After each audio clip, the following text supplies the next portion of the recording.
Здравствуйте! В эфире информационный выпуск Амшик Шара. Сегодня в программе.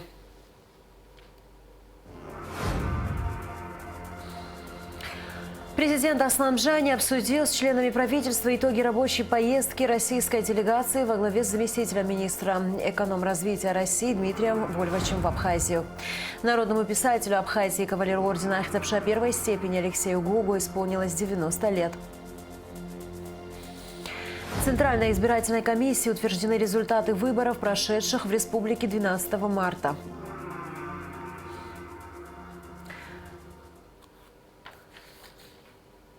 15-16 марта в Абхазии отмечают очередную годовщину мартовского наступления абхазской армии.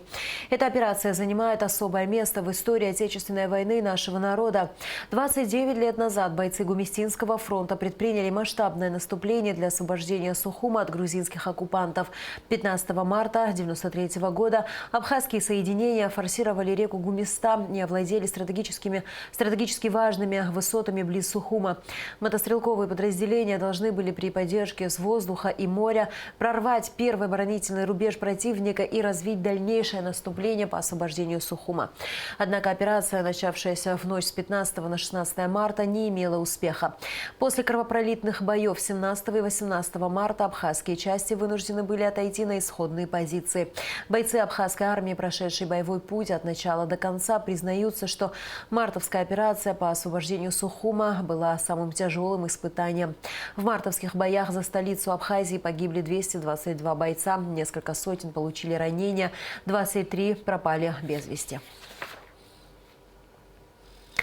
Президент Аслан Джани обсудил с членами правительства итоги рабочей поездки российской делегации во главе с заместителем министра экономразвития России Дмитрием Вольвачем в Абхазию. Главе государства доложили об итогах консультации, а также о решениях, выработанных совместно с делегацией Минэкономразвития. Аслан Джани обозначил ряд вопросов в части освоения финансовой помощи России и реализации инвестпрограммы. Было отмечено, что формирование новой инвестпрограммы планируется с учетом проработанных совместно с Минэкономразвития России подходов. Глава государства обратил внимание членов правительства на важность своевременного освоения лимитов финансирования. На основании решений, принятых ранее в ходе рабочей поездки президента Абхазии в Москву, в новую инвестпрограмму включены мероприятия по повышению заработной платы работников бюджетной сферы, осуществление бюджетных инвестиций и поддержки инвестиционной деятельности, поддержку системы кредитования малого предпринимательства и проектов в сфере сельского хозяйства и промышленности, реализацию программы льготного кредитования, создание системы администрирования налогов с использованием кадастровой оценки. Прокуратурой Гудаутского района возбуждено уголовное дело по фактам похищения человека и вымогательства, имевших место 26 февраля 2022 года в селе Джерхуа Гудаутского района. Предварительным расследованием установлено, что двое неустановленных лиц с применением огнестрельного оружия совершили похищение гражданина Ангваб и незаконно удерживали его в заранее подготовленном месте. В тот же день сыну похищенного было выдвинуто требование о передаче выкупа в размере 10 миллионов рублей за освобождение отца. Спустя 14 дней похищенный Ангваб был освобожден в селе Аацы Гудаутского района. В настоящее время в результате проведенных сотрудниками Управления уголовного розыска МВД, СГБ совместно с прокуратурой Гудаутского района мероприятий установлены и задержаны лица, совершившие похищение Ангваба и вымогательство в особо крупном размере. В интересах следствия более подробная информация не разглашается. В Центральной избирательной комиссии утверждены результаты выборов, прошедших в республике 12 марта. 17 кандидатов зарегистрированы депутатами Народного собрания. В 17 округах 26 марта пройдет второй тур выборов. В избирательном округе номер 18 14 мая состоятся повторные выборы, новое выдвижение и регистрация кандидатов. Парламента республики 17 кандидатов избраны депутатами Народного собрания. По Синопскому избирательному округу номер 5 вновь переизбран Лаша Ашуба. По 9-му Восточному округу депутатом парламента стал Кан Кварче. По Пицунскому округу номер 10 Даур Хутова. Еще 5 действующих депутатов были вновь переизбраны в парламент. По Бзыбскому избирательному округу номер 11 Тимур Бея. Астамур Аршба по Гагарскому избирательному округу номер 12. Алхаз Хагба по 19-му избирательному округу Гудаутский 2. Глебия Винори по Баслахскому избирательному округу номер 27 и Ливон Галустян по Гумистинскому избирательному округу номер 23. По Цандрипскому избирательному округу номер 14 избран Галус Трапезанян, по Дурипскому округу номер 16 Беслан Халваш, по Лыхнинскому округу номер 17 Аслан Лакоба, по Пшапскому округу номер 24 Ашот Минасян, по Мачарскому округу номер 25 Инар Сацба, по Дранскому округу номер 26 Адгур Харази. Вахтан Галанзе избран депутатом парламента по Кутовскому избирательному округу номер 30, по Кындыкскому округу номер 31 избран Резу Зантария и по Галскому округу номер 35 Тимур Шергелия. В 17 из 35 округов будет второй тур. Повторное голосование пройдет 26 марта. Так, по первому избирательному округу Новый район во второй тур выборов прошли Инар Гицба и Гундак Вицине.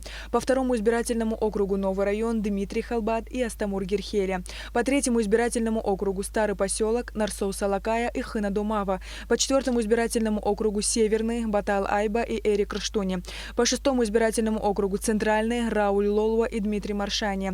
По седьмому избирательному округу Библиотека Амиран Какалия и Рашида Айба. По восьмому избирательному округу Маякский Леон Губаз и Наур Нормания. По Гагарскому городскому избирательному округу номер 13 Риваз Беня и Алхаз Барцец. По Атхарскому избирательному округу номер 15 Алмасхан Барцец и Бадрик Пилия. По Ацинскому избирательному округу номер 20 Рустам Мархолия и Алиса Гулария. По Новоафонскому избирательному округу номер 21 Натали Смыр и Ахра Пачулья. По Ишерскому избирательному округу номер 22 Фазлыби Авицба и Алмасхан Арзенба. По Губскому избирательному округу номер 28 Димур Гоги и Тенгизка Кубава. По Чуловскому избирательному округу номер 29 Алмаз Акаба и Астамур Тарба. По Ачимчирскому избирательному округу номер 32 Батал Джопо и Ишсоу Какалия. По избирательному округу номер 33 Тхорчалский 1 Беслан Эмурхба и Дамир Гарзолия. По избирательному округу номер 34 Тхорчалский 2 Тимур Ткибучава и Герман Качарава. В избирательном округе номер 18 Гудаутский городской 1 пройдут повторные выборы, так как ни Леонид Лакирбая, ни Беслан Таркил не набрали абсолютного большинства голосов, необходимых для победы. Леонид Иванович Лакирбая, ему буквально не хватило одного голоса, хотя он своего соперника победил на 81 голос. Но недействительных бюллетеней оказалось 82. А по закону от явки зависит общее количество проголосовавших 50 плюс 1. Хотелось бы поблагодарить граждан Республики Абхазия, которые приняли активное участие в данном процессе, несмотря на погодные условия, несмотря на COVID-19. Тем не менее, посчитали, что если есть выбор, надо его реализовать. Новые выдвижения и регистрации кандидатов должны пройти в ЦИКе в течение 2 месяцев. Повторные выборы по избирательному округу номер 18 пройдут 14 мая. Сария Кварцхеля, Михаил Братухин, Абхазское телевидение. Омбудсмен Асида Шакрыл считает, что выборы состоялись и прошли в соответствии с демократическими принципами. Об этом она заявила на пресс-конференции, которая прошла в офисе Уполномоченного по правам человека. Смотрите расширенный репортаж после выпуска новостей. Сейчас небольшой отрывок из него. Офис Уполномоченного по правам человека вел мониторинг всей кампании выборной. Как вы знаете, значит, эта кампания связана с выборами депутатов парламента, Народного собрания парламента Республики Абхазия. Значит, выборы состоялись 12 марта, и мы знаем, что многие уже избраны. Я поздравляю всех, кто прошел, кто стал депутатом парламента, а многим предстоит еще второй тур. Желаю им тоже успехов. Но мы все равно решили сделать такие предварительные итоги. Дело в том, что мы будем делать отчет о нашем наблюдении, но сейчас мы решили важным сделать какие-то предварительные итоги, рассказать о тех нарушениях, которые имели место быть, и дать в целом такую вот оценку. Но мы считаем, что выборы, они состоялись, и они были проведены в соответствии с демократическими принципами, но, конечно, есть нарушения. они имеют место быть. Насколько те или иные нарушения влияют на итоги голосования, мы тоже сегодня об этом скажем. 15 марта народный писатель Абхазии, лауреат государственной премии имени Дмитрия Гулия, кавалер ордена Ахтябша первой степени Алексей Гогу отмечает день рождения. Алексею Ночевичу исполнилось 90 лет. Алексей Гогу начал писать с детства. Впервые его стихотворения напечатали в газете «Обсноховщ» еще в 1949 году. Сегодня он автор более 10 книг прозы, 2 пьес, критических и публицистических статей и очерков. Его роман «Рапсодия Асду» стал культовым в Абхазии. Произведения Алексея Гогу переведены на русский, английский, немецкий, французский, испанский, венгерский, польский, болгарский языки. Сам Гогу перевел на абхазский произведения Льва Толстого, Федора Достоевского, Андрея Платонова. Алексей Гогу стоял у истоков национально-освободительного движения в Абхазии. Именно он в 1988 году возглавил форум народного единства Абхазии. Сегодня Алексей Ночевич продолжает работать и писать. В 2020 году был издан сборник его неопубликованных рассказов на русском языке «Вкус молнии». С юбилеем народного писателя Абхазии Алексея Гогу поздравил президент Аслан Бжани. Уважаемый Алексей Ночевич, ваш жизненный и творческий пути, активная гражданская позиция, твердое отстаивание интересов народа в самые сложные периоды всегда вызывали уважение и авторитет как в нашей стране, так и за ее пределами, отмечается в поздравительном адресе. Аслан Бжани пожелал Алексею Ночевичу здоровья, вдохновения и благополучия. С юбилеем народного писателя Абхазии Алексея Гогу также поздравили премьер-министр Александр Анкваб, Министерство культуры, ректорат и профессорско-преподавательский состав АГУ. Решением ученого совета Абхазского государственного университета Алексею Ночевичу Гогу присвоено звание почетного профессора. Секретарь Совета безопасности России Николай Патрушев поздравил секретаря Совбеза Абхазии Сергея Шамба с днем рождения. Николай Патрушев пожелал Сергею Шамба крепкого здоровья, энергии и дальнейших успехов в деятельности на благо республики. В России введен временный запрет на экспорт зерновых в страны Евразийского экономического союза, а также на вывоз белого сахара и тростникового сахара сырца в третьи страны, сообщается на сайте правительства России. Запрет распространяется на пшеницу, рожь, ячмень и кукурузу. Отмечается, что временный запрет не распространяется на сахар белый и зерновые культуры, вывозимые с территории России в Абхазию, Южную Осетию, Донецкую и Луганскую народные республики. Усилить работу с молодежью. Глава администрации Сухума Беслан Эшба готов поддержать инициативы сотрудников управления по делам молодежи и спорта и ждет от них конкретных проектов. Мэр столицы обсудил со специалистами управления их проблемы и дальнейшие планы. Все подробности в репортаже пресс-службы городской администрации. На встрече с мэром Бесланом Эшба специалисты управления по делам молодежи и спорта администрации Сухума рассказали о проделанной работе и намеченных планах. Нам надо усиливать работу с молодежью, поэтому если есть какие-то инициативы, я как понимаю, они у вас есть, я готов выслушать и всячески будем поддерживать. На встрече присутствовали специалисты именно по делам молодежи. Вопросов спорта на сей раз не касались. Прежде чем перейти к рабочей повестке, собравшиеся рассказали главе столицы о стажировке специалистов управления по делам молодежи всех районных администраций, которая должна была состояться в Москве, но была перенесена в Гагру, а также о предстоящем форуме в Оренбурге. Итогом было то, что они нам предложили участвовать в грантовых проектах Росмолодежи. Мы там же презентовали проект. И что самое приятное, они нам в этом году выделили впервые 5 квот для участия наших специалистов в качестве волонтеров. То есть это вот организация самого форума. Главный специалист по делам молодежи Амина Авицба рассказала, что проводятся встречи и беседы с подростками и выпускниками школ, которые стоят на учете в МВД, с тем, чтобы помочь им определиться с выбором профессии. Она отмечает, что несмотря на юный возраст, многие уже четко себе представляют, кем они хотят стать. Около 100 ребят, которые вот именно в этой категории. Мы хотели бы в следующем этапе помочь им с самоопределением. То есть, чтобы ребенок, который зашел к нам, послушал, в перспективе мы знали, что он получит образование. Глава Сухума заметил, что в этой работе столичному управлению следует скоординироваться с Минтруда и соцобеспечения, чтобы помочь молодым людям выбрать востребованную профессию. Поступить в тот или иной колледж. Эти возможности точно есть. И с нашей поддержкой, в том числе, они будут реализованы. Поэтому смело предлагайте, еще сильнее активизируйте эту работу.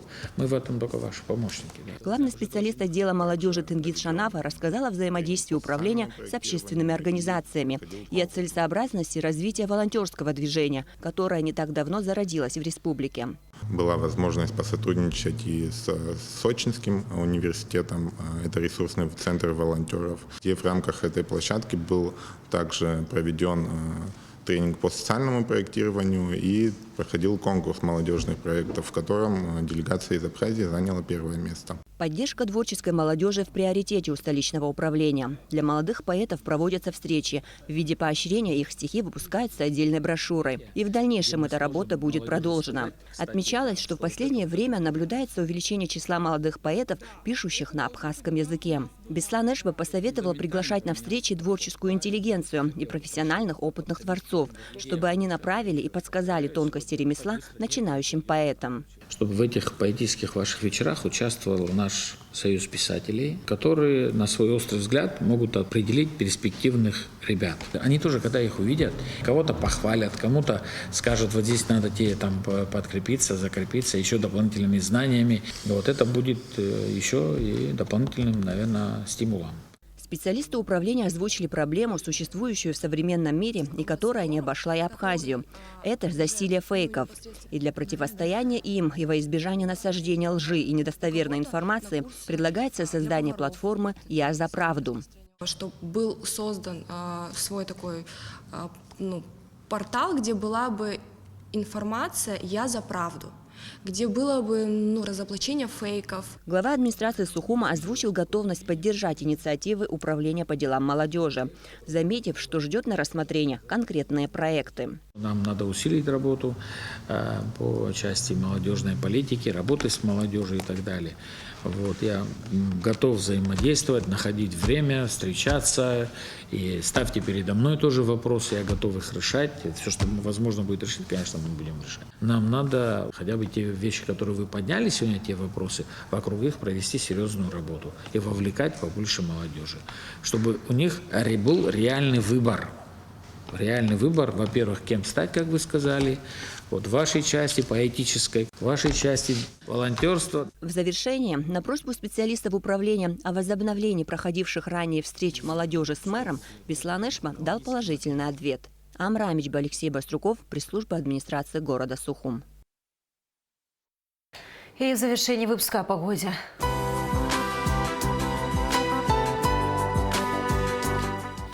По сообщению Гидрометцентра, в среду 16 марта на территории Абхазии ожидается облачная погода, временами дождь со снегом, снег. В предгорьях и горах снег. Температура воздуха ночью минус 1,3, днем 0,5 градусов. Температура морской воды 8 градусов.